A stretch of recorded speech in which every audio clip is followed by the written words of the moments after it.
Izifundo zeMaths neScience zihlonzwe njengezinkinga ezivivinyweni zabafundi onyakeni ka-2014.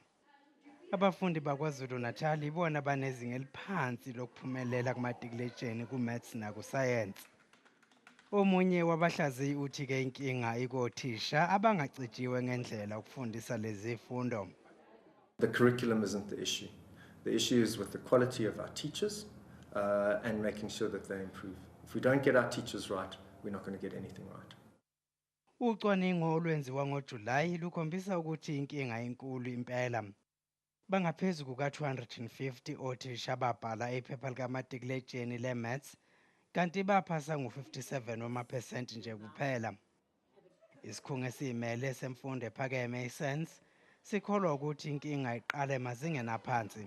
Students may not have encountered adequate levels of preparation for higher education. I mean, some of them have been at functional schools. Some of them may not have been at functional schools. So what their prior experience of classroom, context is quite varied. Kunezinhlelo zokuqeqesha kabusha othisha. Attempt to try and train up our older teachers has been chaotic and has been based on a model which we know doesn't work.